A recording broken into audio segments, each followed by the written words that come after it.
Telugu YouTube ఛానల్లో మీ వ్యాపార ప్రకటనల కోసం 9154949554కి కాల్ చేయండి. లోక్సభ ఎన్నికలు దేశంలోని రాజకీయ పరిస్థితుల్ని పూర్తిగా మార్చేస్తున్నాయి. పవర్ఫుల్ మోదీ షాలకు ముక్కుతాలు వేశాయి. నికార్సైన కూటమి ప్రభుత్వాన్ని నడపాల్సిన పరిస్థితికి చేరుకున్నారు. ఇది అనేక రాజకీయ మార్పులకు కారణం కానున్నాయి. ప్రతిపక్ష నేతలకు బలం పెరగనుంది. ప్రతిపక్ష నేతల్ని జైలు పాలు చేసే సంస్కృతి కూడా మారనుంది. కేంద్రంలో ఏర్పడనుంది సంకీర్ణం కావడంతో ఢిల్లీలో ఆసక్తికర పరిణామాలు చోటు చేసుకునే అవకాశం కనిపిస్తోంది.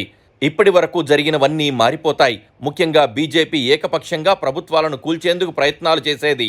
పార్లమెంట్ ఎన్నికల్లో బీజేపీ అనుకున్నట్లుగా 400 సీట్లు సాధించినట్లయితే 6 నెలల్లో హిమాచల్, తెలంగాణ, కర్ణాటక ప్రభుత్వాలకు గండం వచ్చిపడేది.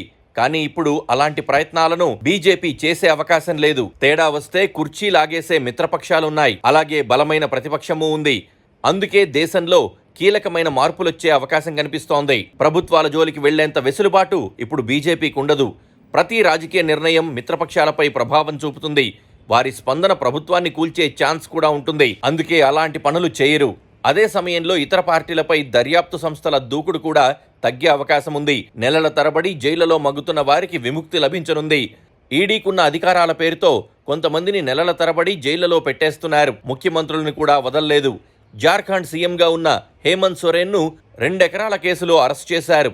ఇప్పటి వరకు బెయిల్ ఇవ్వడానికి న్యాయ వ్యవస్థ ధైర్యం చేయలేదు. కేజ్రీవాల్ పరిస్థితి అంతే. కవిత సంగతి చెప్పాల్సిన పనిలేదు. ఇలాంటి వారు చాలా మంది ప్రతిపక్ష నేతలు జైళ్లలో ఉన్నారు. ఇప్పుడు ప్రతిపక్ష నేతలు ధైర్యంగా పోరాడే అవకాశం ఉంది. వారిపై బీజేపీ నేతలు వేధింపులకు పాల్పడే అవకాశం తగ్గింది. వ్యవస్థలకు కూడా కాస్త ధైర్యం వచ్చే అవకాశాలున్నాయి.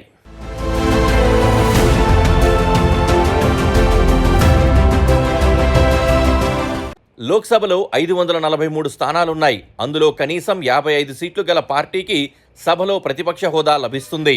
అయితే గత 10 ఏళ్ల బీజేపీ పాలన ప్రతిపక్షం లేకుండానే గడిచింది. 2014 ఎన్నికల్లో రెండో పెద్ద పార్టీ అయిన కాంగ్రెస్ కు 44 సీట్లొచ్చాయి. అదే పార్టీకి 2019లో కేవలం 52 స్థానాలు మాత్రమే వచ్చాయి. అందువల్ల ఈ 10 ఏళ్ల కాలం బీజేపీకి ఎదురు లేకుండా పోయింది. నోట్ల రద్దు, ఆర్టికల్ 370 తొలగింపు, పౌరసత్వ సవరణ చట్టం, ట్రిపుల్ తలాక్, ఈడబ్ల్యూఎస్ కోటా ఆమోదం, జీఎస్టీ ఇలా ఎన్నో బిల్లులు అడిగేవారు లేక బీజేపీ సభ్యుల హర్షాతిరేకాలు, బిల్లులపై చరుపులతో ఆమోదం పొందాయి.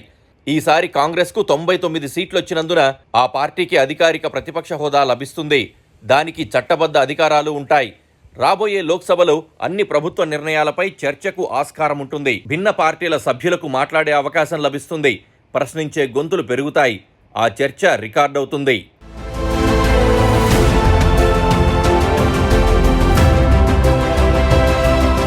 గత 10 ఏళ్లలో ఢిల్లీలో ఉద్యమించిన రైతులకు క్షమాపణలు చెప్పడం తప్ప మోదీ ఎక్కడా వెనక్కి తగ్గలేదు. పంజాబ్, హర్యానా రైతుల ఇక్కట్లు, అగ్నివీర్ వివాదం, మణిపూర్ మంటలు భాజపాకు ఓట్ల ద్వారా నిరసనను తెలిపాయి. రామమందిర నిర్మాణం దేశాన్ని ప్రభావితం చేస్తుందనుకుంటే అయోధ్యలోని భాజపా అభ్యర్థి ఓటమి పాలవడం మోదీకి షాక్ తగిలించింది. ప్రతి నిర్ణయానికి ప్రభుత్వం ఇప్పటిలా కాకుండా ముందు వెనక ఆలోచించుకోవాలి. 16 సీట్లున్న టీడీపీ, 12 సీట్లున్న నితీష్ జనతాదళ్ అన్ని విషయాల్లో ప్రభుత్వానికి తోడు రాకపోవచ్చు. బిల్లు పాస్ అవ్వడానికి మెజారిటీకి 33 సీట్లు తక్కువున్న బీజేపీ గతంలా ఏకపక్ష నిర్ణయాలు తీసుకోవడం కుదరదు.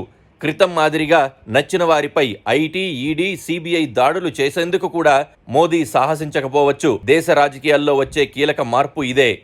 అందుకే మార్పు మంచిదే అనుకోవచ్చు. బీజేపీ కోరుకున్నట్లుగా 400 సీట్లు వచ్చి ఉంటే సీన్ మారిపోయేది.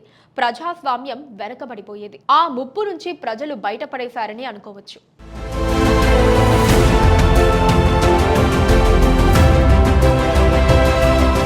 Please subscribe